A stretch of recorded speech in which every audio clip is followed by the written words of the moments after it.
একজন খেলোয়াড় কি পুরো দেশের বিশ্বকাপ জয়ের স্বপ্ন ভেঙে দিতে পারে?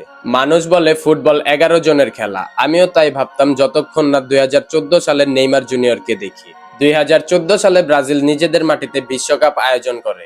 আর 20 কোটিরও বেশি মানুষের আশা ভরসা ছিল একজন 22 বছর বয়সী খেলোয়াড়ের উপর। তিনি হলেন নেইমার সান্তোস জুনিয়র।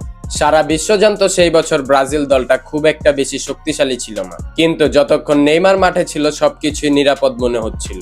কারণ নেইমার শুধু খেলছিল না, সে যেন একাই পুরো দলটাকে টেনে নিয়ে যাচ্ছিল। উদ্বোধনী ম্যাচে 2 গোল, গ্রুপ পর্বে টোটাল 4 গোল। নেইমার যেন পুরো বিশ্বকাপটাই নিজের করে নিচ্ছিল। কিন্তু তারপর কোয়ার্টার ফাইনালের 88তম মিনিটে যেন সবকিছুই বদলে যায়। কলম্বিয়ার বিপক্ষে সেই ভয়ঙ্কর ফাউল, একটি হাঁটু সরাসরি গিয়ে আঘাত করলো নেইমারের মেরুদণ্ডে। কাঁদতে কাঁদতে স্ট্রেচারে করে মাঠ ছাড়তে হয় তাকে। আর সত্যি বলতে ঠিক সেই মুহূর্তে ব্রাজিলও বিশ্বকাপ থেকে ছিটকে গিয়েছিল। অনেকেই ভেবেছিল বাকি 10 জন খেলোয়াড় সামলে নেবে, কিন্তু নেইমার ছাড়া ব্রাজিল আসলে কেমন ছিল সেটা মাত্র 4 দিন পরে পুরো বিশ্ব দেখেছিল।